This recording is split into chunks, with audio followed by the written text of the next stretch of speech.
toda a equipe da rádio, nossos queridos e queridas ouvintes. E o tempo passa rápido, né? Passa rápido, né, doutor? 8 anos. Dá tempo de arrumar uma namorada, casar, ter filho, o filho vai na escola e você tá com a gente. Quando o senhor entrou aqui, o Charles era só um magrelinho, né, doutor? Agora tá aí. Agora tá bombado. 8 anos, gente, é muita coisa. Pois é. E aí nos faz relembrar, infelizmente a gente vai ficando velho, né? Aí, infelizmente. Mas de Uruaçu, Elisa, aí é uma história de vida, né? Nós já temos mais de 28 anos como promotor de justiça de Uruaçu. Então eu assumi a primeira promotoria em dezembro, início de dezembro de 1997. Então já temos 28 anos. 28 anos de promotoria. Caminhando em 2026 para 29 anos de Ministério Público de Uruaçu. Só em Uruaçu. É uma situação singular. Eu espero que, de fato, né, essa convivência ao longo desses anos todos tenha sido positiva para a sociedade, de construção aí, de um relacionamento entre o Ministério Público e a sociedade. Agora, eu registro também, uma situação para a comarca de Uruaçu um tanto quanto inusitada, atípica. Ter um promotor de justiça, ter promotores de justiça, né? Não posso lembrar da doutora Alessandra, que ela até assumiu a promotoria antes de mim. Ela já vai completar 30 anos esse ano. Ah, então quando o senhor foi promotor... Quando nós chegamos, Elise, em Uruaçu, nós chegamos em outubro de 1996. Olha! Lembro que eu cheguei, Valdir, nós morávamos em Rialma, eu era promotor de justiça em Carmo do Rio Verde e a minha esposa em Rialma. Então nós ficamos há uns 6 meses só. E quando viemos, o primeiro lugar que eu cheguei para perguntar alguma coisa, eu desci pela Tocantins e parei ali numa lojinha quase em frente hoje, né? O fórum, era antes o fórum, né? Hoje é a Câmara Municipal. Então uma lojinha de roupa à esquerda. Eu não sei nem o nome, Elícia. Hoje tem aquele rapaz que tem uma loja agropecuária, é bem em frente mesmo, quase do outro lado da pista. E lá ela era uma lojinha de aviamentos e tal, uma senhora, foi a primeira coisa que eu perguntei e vi referências. Então, uma história de vida e ao longo desse tempo todo, para mim, tem sido muito salutar, muito positiva, um crescimento constante, porque ser promotor de justiça num país tão desafiador como é o Brasil, acaba que nós temos que nos aprimorar, nós temos que estar estudando, atualizando e enfrentando, evidentemente, esses desafios, sempre com um olhar de serviço à nossa querida sociedade. Doutor, no que se tange a idade aí, fica tranquilo aí que na China já está encontrando uma vacina ou um medicamento, dá para rejuvenescer. Pode ficar tranquilo. O doutor não precisa não, Valdir. Desde esses 8 anos que ele está aqui na rádio. Da mesma coisa, não mudou nada. Só? Né? Eu acho o homem doutor, não fica velho. O doutor deve ter uma receitinha lá escondida. Doutor, vamos começar então aqui o seguinte. Vamos lá. Vamos com o tema aqui. Sobre a administração pública. O senhor faz logo uma introdução para nós a isso. Teremos aqui questões sobre a administração pública. É interessantíssimo esse tema aqui, porque envolve o vereador, envolve o prefeito, envolve os deputados, o governador, o presidente, os senadores, o deputado estadual, federal, enfim, uma gama de assuntos para a gente debater no que se tange esse tema aqui, questões sobre a administração pública, doutor. Vejam bem, são várias as questões, né, que nós vamos falar a respeito de administração pública. Vamos comentar hoje a questão de servidores públicos, questão de contrato temporário, como que a administração como um todo pode negociar, comprar, vender, executar obras e dando um enfoque, Valdir, eu acho que a gente pode já começar aí na primeira indagação, dando um enfoque básico e principal naquilo que a Constituição prevê. Né? Nós temos uma seção da nossa Constituição Federal, um capítulo, né? E depois uma seção mais específica que nós vamos falar hoje, das disposições gerais, em que houve a preocupação de trabalhar com a administração pública. Agora, sempre lembrando, a primeira observação que eu faço é que às vezes a gente fica muito vinculado a falar, por exemplo, de prefeitura, de estado, né, da própria União, dos entes, Câmara Municipal, mas nós nos esquecemos, e aqui eu quero dar muito enfoque hoje, nesse modo, para que as pessoas tenham isso em mente, os cidadãos, é que sempre atrás das instituições estão as pessoas, né? Nenhuma instituição caminha sozinha. Não vai. Então, se nós temos uma administração municipal, uma prefeitura, né, que é diligente, que cumpre o seu papel, que a sociedade verifica, né, visualmente que as coisas estão caminhando bem, é lembrar que por trás disso, quem faz, quem move, são as pessoas que estão por trás dessa gestão, dessa máquina administrativa. E aí envolvendo todos os entes, né? Então isso é num primeiro momento este pensamento. E aí nessa questão nós podemos já de imediato, Valdir, falarmos sobre os princípios da administração pública. Hoje, Elise, eu vou pela temática até às vezes em alguma observação, alguma avaliação, poder ser mais minucioso para que as pessoas realmente possam entender. E quando a gente fala em administração pública, o primeiro olhar que nós precisamos ter é sobre os princípios que sustentam a administração pública. E o que é princípio? Princípio é a base, né? Isso. Se a gente falar, né, fazendo referência aqui a uma palavra, uma expressão popular que as pessoas entendem, né? Olha, aquela pessoa é uma pessoa de princípios. Então o que está querendo dizer? Princípios são os valores básicos que norteiam ou sustentam aquela entidade ou aquela pessoa.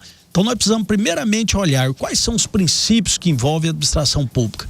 E aqui o conceito é muito abrangente, tá? Todos e todas que nos ouvem, aqui nós não estamos falando só de município, de estado, dos entes que envolvem a administração pública, os entes indiretos, como as autarquias, as fundações públicas. Nós estamos falando de um todo. E a administração, como a administração pública, ela presta um serviço ao público, existem valores que são muito caros ou muito importantes. Então vamos começar aqui, Elis. Primeiro, Valdir, é a legalidade. Tá? As pessoas precisam entender. A administração, quando ela age, ela só pode agir nos limites do que a lei define. Não há como inventar. Nós não podemos ter alguém que chegue na administração pública, um vereador, um prefeito, um presidente de câmara, e faça lá o que ele bem entender, como se fosse uma empresa privada ou se fosse um negócio privado. Não. Ele tem limites. Todo gestor existe, primeiramente, o limite estrito da legalidade. Um outro, para a gente caminhar e para as pessoas poderem entender, um princípio da impessoalidade. Isso é muito difícil às vezes, né? Um prefeito que entra, um administrador, ele entra e às vezes por compromissos realizados, eles durante uma campanha eleitoral, como se fosse ali a prefeitura fosse utilizar como um cabide de emprego, é a situação mais delicada em que se impõe a um agente público agir de forma impessoal. O que é impessoal? Ele não pode colocar o bem público ou a gestão a serviço ou para privilegiar quem quer que seja. Exatamente. Então esse é o princípio da impessoalidade. Qualquer negócio, qualquer contrato, qualquer ato e decisão do gestor, e eu não estou falando só de gestor não, vamos colocar qualquer servidor público, tá? Ele precisa sempre tratar de maneira impessoal, ou seja, não é olhar para o João ou o André, mas olhar para a demanda, para aquela questão e se tiver a legalidade, agir dessa forma. Além da legalidade, nós temos a moralidade. O conceito da moralidade vai muito além do que é legal. Então nós sabemos o que é moral. Então é importante que todos aqueles que estejam atuando na administração pública, né, de maneira geral, vamos a nível municipal, do prefeito até o mais humilde e simples servidor público, ou que esteja prestando serviço público, ele precisa ter sempre a atitude que norteia a moralidade, ser referência. E para a gente concluir, a publicidade e a eficiência. Já falamos disso em outras vezes, mas a publicidade. Os atos administrativos, eles são sempre públicos. Só há uma única exceção para que um ato de governo esteja limitado à publicidade. Seriam aquelas informações, Valdir, que estariam a comprometer, por exemplo, a segurança pública nacional. Então tem que ter alguma justificativa muito importante para que qualquer ato, qualquer decisão da administração pública não se dê publicidade. A regra é a publicidade total. Por isso nós temos os portais da transparência, né? Um empenho muito constante para que os municípios, os entes públicos estejam sempre regulares com o portal da transparência para que as pessoas, e as pessoas simples, tá? Não precisa ser um técnico, não, possam ter acesso a informações sobre processo licitatório, sobre aquisições, contratos, ações que estão acontecendo no município. E para a gente concluir essa primeira indagação, esse primeiro enfoque nosso, lembrar que a Constituição Federal, ela foi além. Antes, nós não tínhamos o princípio da eficiência. Ele foi inserido na Constituição em 1998 pela emenda constitucional número 19. Então hoje é importante o povo ouvir isso, a população ouvir. Ouvir o quê?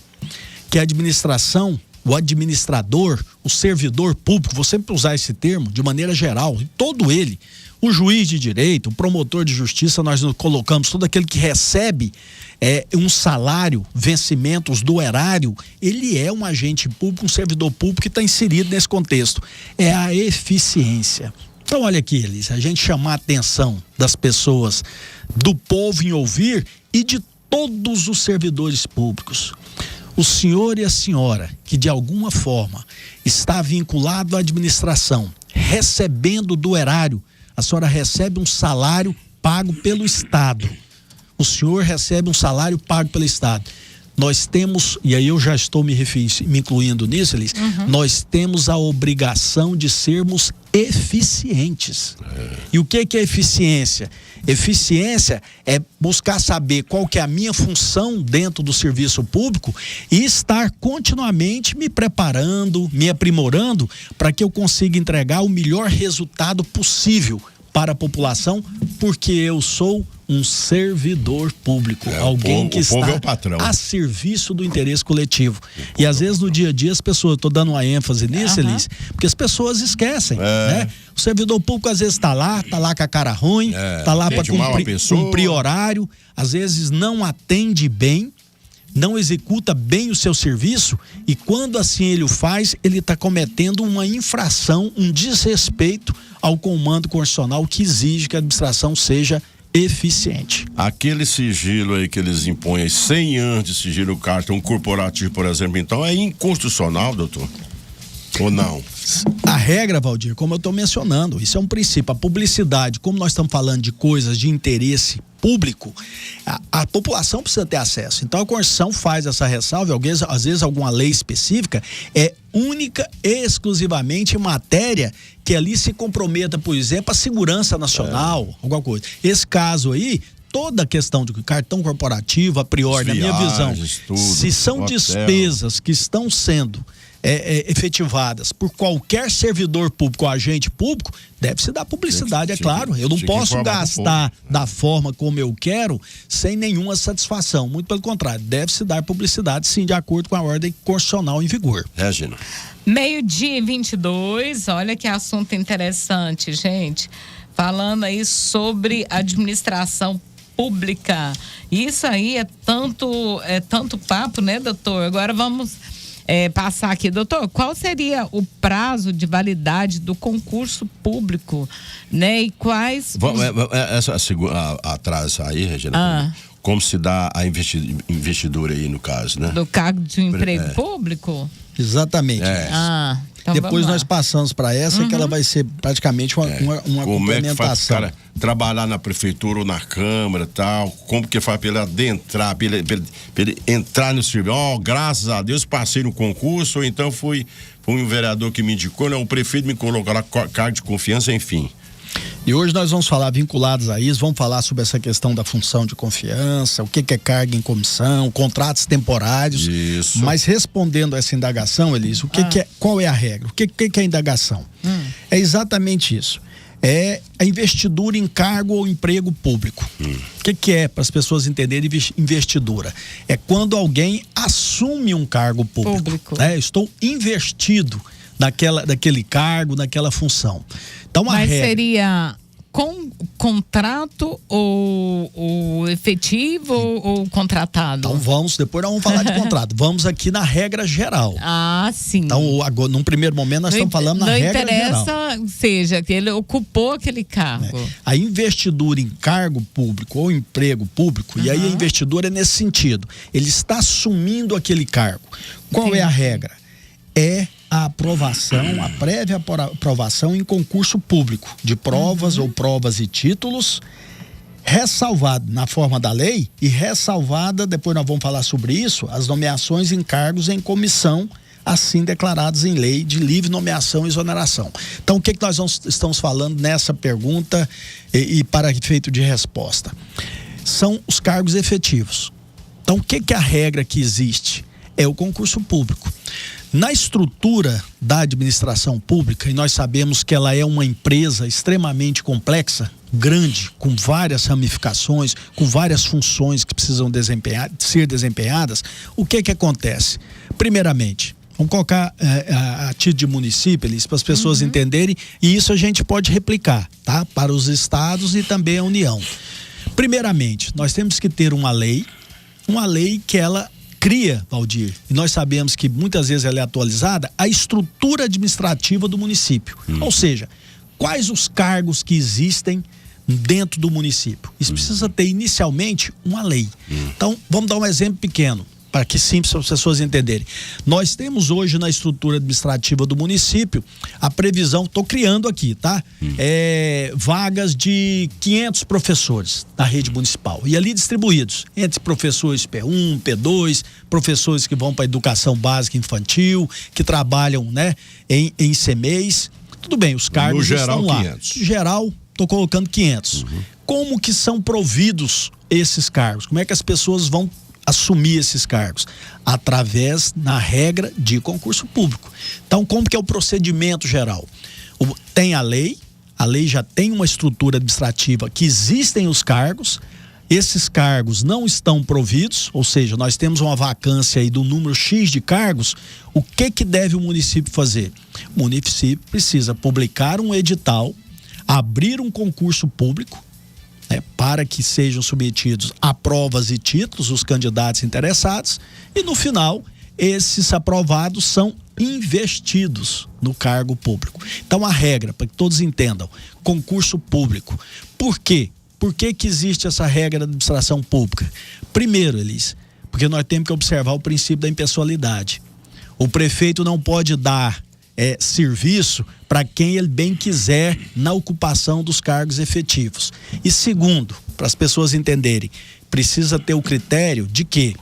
De mérito, da chamada meritocracia. Ou seja, no concurso público passam os mais capacitados, aqueles que obtêm as melhores notas e médias, porque é necessário qualificar a qualificação para o exercício dos chamados cargos públicos. Eis aí, portanto, a mensagem principal à sociedade. Só se investe em cargo, emprego público, em regra geral, através de concurso público. 12:27. Agora vamos passar então para a validade do concurso público, né? Quais são os direitos... Gente, deixa eu fazer uma indagação antes, porém, que é o seguinte... Nós falamos aí sobre a regra geral, doutor, o concurso público e o empregado, o cargo de confiança no caso, o prefeito precisa lá de um secretário, mas o cara não é concursado, ele precisa contratar. Como é que funciona essa questão?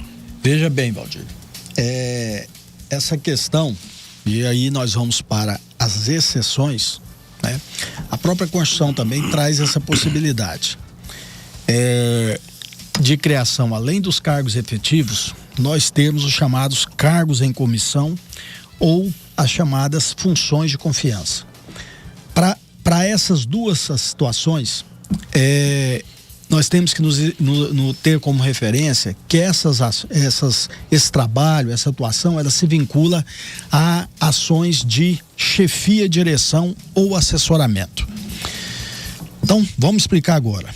Até nós podemos voltar depois, Elis, nessa questão do prazo da validade do concurso, mas já vamos entrar nessa questão aí que a gente já avalia essa questão da função de confiança e carga em comissão. Tudo bem, entendamos bem essa questão. Salvo os cargos que nós já mencionamos, que são efetivos, aqueles que são regulares, né, que precisa continuamente, que são providos por concurso público, há uma ressalva em relação aos cargos em comissão. O que são os cargos de comissão, Valdir?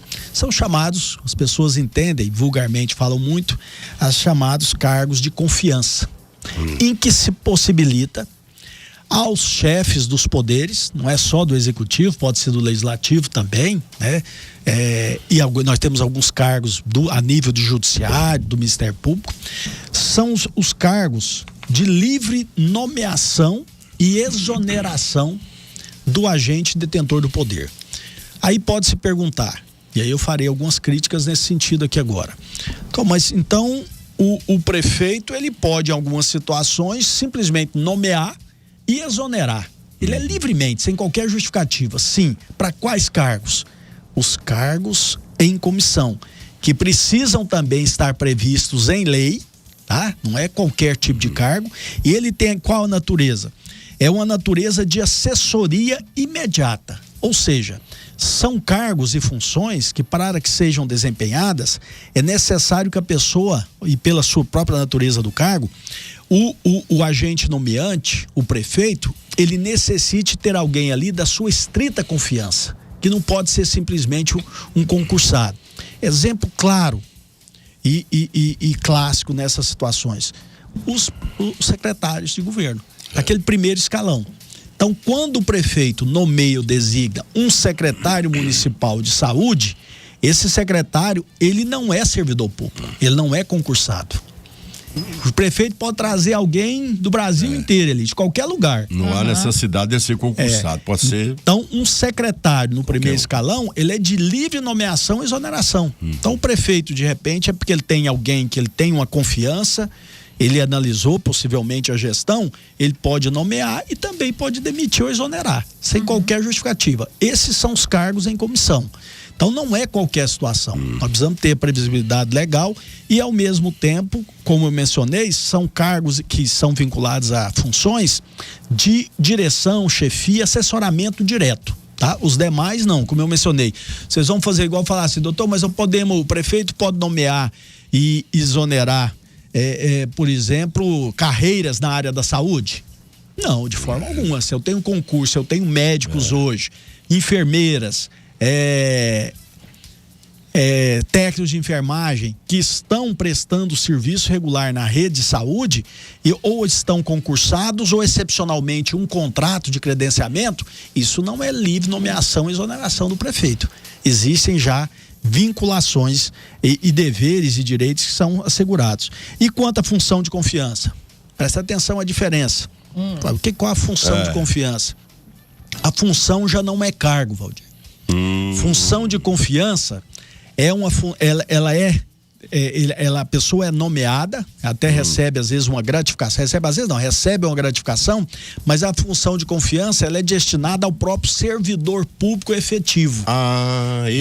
Aí tem que ser efetivo, no caso. Efetivo. Aí dentro do órgão, ou dentro daquele setor, tem um que vai coordenar, que vai dirigir. Vamos dar um exemplo: vigilância sanitária. Então nós temos os agentes da vigilância sanitária concursados, e dentre eles, para coordenar aquele órgão, é nomeado o coordenador ou o diretor do órgão. Aí é uma função de confiança. E dentro dessa função, em função dele ser concursado, ele tem direito a uma gratificação, me parece de 50% até 100%, me parece. Pelo exercício porque além dele estar desempenhando as funções normais, ele está ainda coordenando aquele órgão. Então a diferença: o cargo em comissão, existe o cargo, como nós falamos, e a função de confiança não. O cargo, ele já é um servidor efetivo e ele é nomeado ou designado como coordenador, diretor, e aí ele exerce uma função de confiança. Essa função ele pode perder a qualquer momento, tá? Isso aí não tem vinculação. Agora ele não perde, é o cargo efetivo dele que está desempenhando os seus trabalhos. Antes da Regina concluir a validade do concurso, vamos só complementar esse item aqui. Então, já vamos passar para o contrato temporário, já que nós estamos nesse quesito aí, doutor? Os contratos temporários, como é que funciona? Podemos ir. Vamos porque depois a gente volta na validade do concurso. Vamos lá. Veja bem, nós falamos da regra geral, né? Do serviço público, do efetivo através de concurso público. Falamos da possibilidade dos cargos em comissão, da função de confiança, e a única outra exceção em relação a possíveis vinculações de pessoas no serviço público são os chamados contratos temporários ou contrato por tempo determinado. E a própria Constituição Federal, Valdir, ela estabelece uma regra geral que precisa ser observada. Nós encontramos no artigo 37, inciso 9, o seguinte: a lei estabelecerá os casos de contratação por tempo determinado para atender a necessidade temporária de excepcional interesse público. Vou repetir, Elis. É possível um contrato o município, a Câmara, contratar algumas pessoas por tempo determinado? Em que circunstância? Se houver uma necessidade temporária de excepcional interesse público. E nós temos uma lei, a Lei Federal 8.745 de 93, que rege essa matéria. Então vamos especificar, porque essa questão, Valdir, infelizmente, se passar tá dando problema. uma lupa, se passar uma lupa nas administrações públicas desse Brasil todo, nós verificamos uma verdadeira burla a esse dispositivo. Ou seja, se houver hoje, ouçam bem, população, se houver hoje no município de Uruaçu pessoas contratadas, ou seja, pessoas que não submeteram concurso público, que não exercem cargo de comissão, que não exercem a função de confiança, que são efetivos, simplesmente contratadas, nós precisamos, para que haja legalidade desses contratos, nós temos que ter esse requisito que eu já mencionei, ou seja, excepcional situação de interesse público. Vamos pensar um pouquinho o que seria isso então? Esses dias atrás, inclusive, o secretário Alan passou aqui uma nota. Precisa-se, Valdir, urgente de 100 trabalhadores para trabalhar aqui na garagem municipal, no quesito a operação tapa o buraco, porque a cidade tá igual tábua de pirulito, né? Aí encaixa. Encaixaria. Teoricamente encaixaria. Mas terminou. Nós vamos dar outros exemplos. Deixa eu dar um exemplo. Por exemplo, na época da pandemia, aí precisou de mais profissionais da saúde para naquele período de urgência mesmo, né? Perfeito. E aí? Perfeito. Então vamos lá. Perfeito. Estamos caminhando muito bem. Quando a Constituição fala excepcional, interia, necessidade primeiro, temporária. É uma necessidade momentânea que surgiu. E o excepcional interesse público. Nós temos que lembrar, por que não pode vulgarizar os contratos temporários? Porque é uma burla à regra do concurso público. Essa é a grande questão, Elis. Se eu contrato alguém para ser assistente da administração, o assistente de departamento lá, e que está lá tem 1 ano, é totalmente legal. Porque se há um serviço regular e contínuo, ele só pode ser provido por concurso. Concurso público. Por quê? Mais uma vez, porque o agente público não pode começar a nomear e contratar à torta e à direita, porque ele estaria beneficiando alguém, às vezes atendendo até um pedido que foi feito anteriormente, num compromisso de campanha. Existe uma legalidade. Então, se eu tenho um serviço, cabide de emprego. Se eu tenho um serviço que ele é regular, se eu tenho lá um assistente de administração, alguma coisa que é um serviço contínuo, ele não pode ser contrato. Eu preciso verificar junto à estrutura administrativa se há vagas nesse setor e que há necessidade de provimento e abrir o concurso público. Então, todo contrato que não esteja amparado por esse excepcional interesse público, ele é ilegal. Então, vamos nos exemplos aqui para a gente reforçar. Certo. Os dois, né? Vocês dois falaram em 2 situações que eu entendo que realmente é de contrato temporário. Vamos colocar uma questão, Valdir. A pavimentação, tivemos um período chuvoso intenso. Deteriorou toda a malha. Vamos colocar que em 2 meses aí a malha viária do perímetro urbano esteja totalmente danificada. O município precisa agir rápido para resolver essa situação. E só tem 20. É possível que dentro deste contexto, né, de uma situação que não há tempo para que haja um concurso público, que haja necessidade, por exemplo, de efetivação de servidores nessa área, que ele faça contratos temporários, prazos bem delimitados, atendendo a esse excepcional interesse de quê? De fazer um serviço rápido aí de regularização das vias públicas. E a Elis foi em cima de um exemplo que é clássico, a área da saúde. Pode acontecer. Nós podemos ter não só o exemplo da pandemia, mas nós podemos ter, por exemplo, um surto de dengue, Elis. E de repente, diante daquilo, é autorizada a administração pública, a Secretaria de Saúde, fazer uma contratação de agentes, um tempo aí rápido, de 30 dias, 60, enfim, para resolver aquele problema imediato. Situações excepcionais de professores. Há também essa possibilidade. Às vezes até aqueles contratos. De repente nós temos um vazio momentâneo em que as salas de aula iniciou-se o período letivo, em que há necessidade de contratação, que seja excepcional, até que haja, evidentemente, a realização do concurso público e o certame. Então fica aí enfatizado essas situações e que, infelizmente, como eu disse, nós temos, não raras vezes, numerosos contratos em relação a pessoas que estão vinculadas à administração pública que não deveriam estar ocorrendo, que seriam cargos a serem providos mediante concurso público. Gente, então vamos concluir, são 12h38, o tempo passa rápido demais da conta. Deixa eu só chegar aqui, senão o pessoal que ligou o rádio agora não vai participar. Valdir, aquela validade do concurso, nós temos que voltar lá, e também o direito do concursado aprovado. Volta.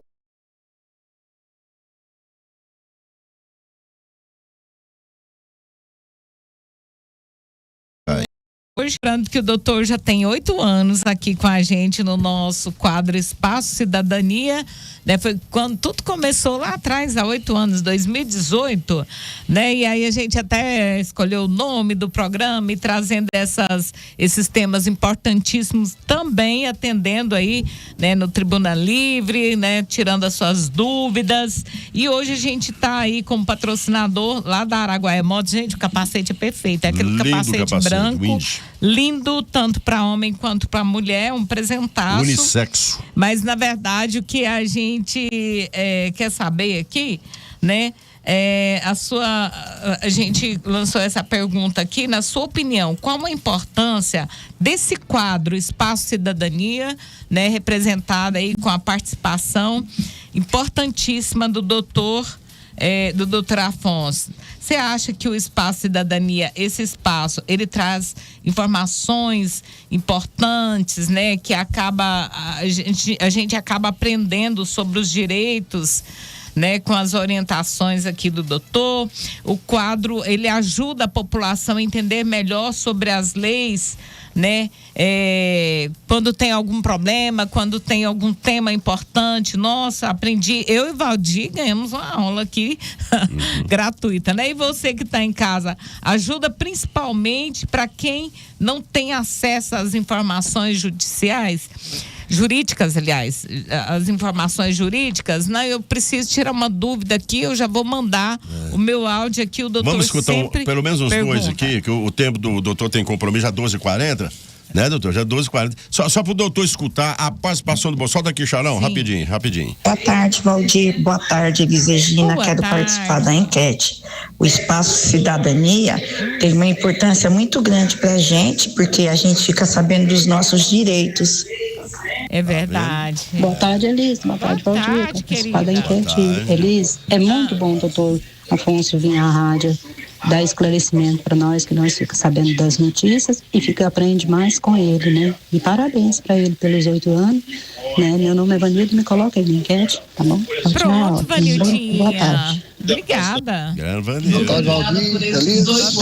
Domingo Setor Aeroporto, passado em Catiana. Sobre a ida do doutor Afonso, é bom demais, né? Aproxima mais das pessoas do Ministério Público. Isso é muito importante. Obrigado. Obrigada. Boa tarde, pessoal da rádio. Meu nome é Gislaine, quero participar da enquete. Esse quadro é bom porque ele tira muitas dúvidas e esclarece muitas coisas que a gente não sabia.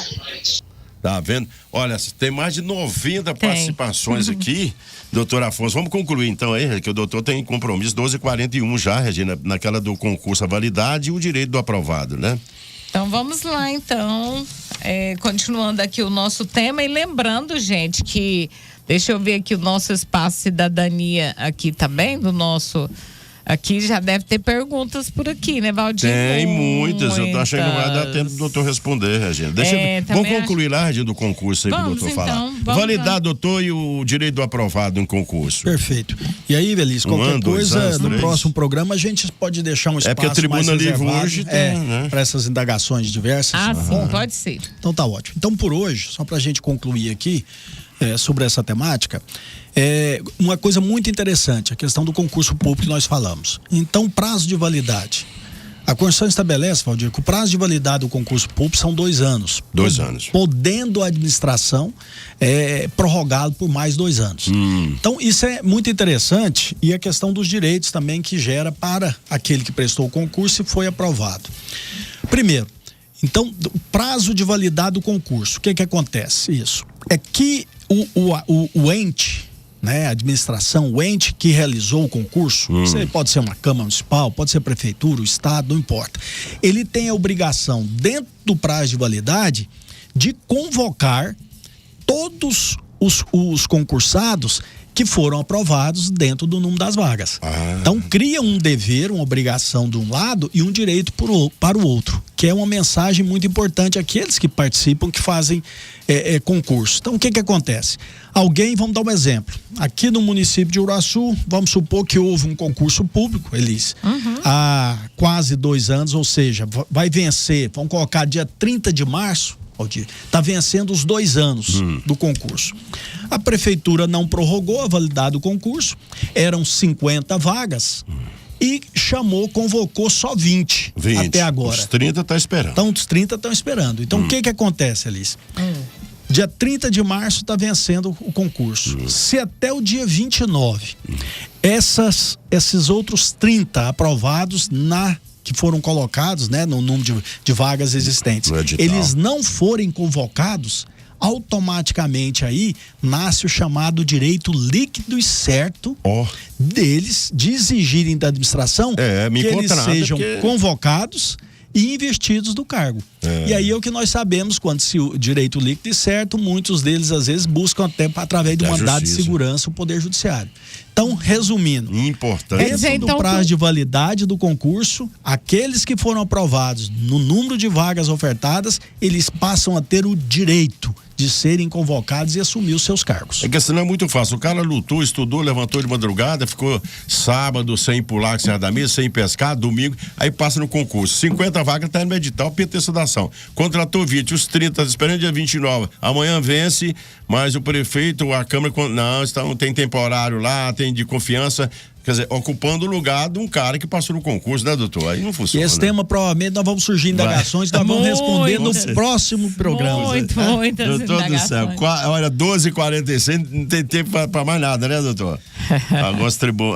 O pessoal da Tribuna Livre aqui não tem tempo nem pra uma hoje, doutor? Vamos ficar pro próximo programa. Fica pro próximo. Né? Então, até quarta-feira, se Deus quiser, doutor, muito obrigado, viu? Feliz aniversário de 8 anos, hein, funcionário? Pra todos nós, então. Um abraço a todos. Obrigada, doutor. Doutor Afonso Gonçalves Filho, 8 anos com a gente aqui, e vamos soltar mais uns 2 aqui no oferecimento da 2 Irmãos aqui, Charlão, 2 Irmãos materiais para construção, posto pioneiro do meu amigo Cegão. Você vai ligando, vai participando da nossa enquete, já tem um sorteio de um lindo capacete da Araguaia Motos. Alô, Rubens. Boa tarde, meu nome é Juan, quero participar da enquete. Eu acho importante esse quadro porque tira as dúvidas das pessoas.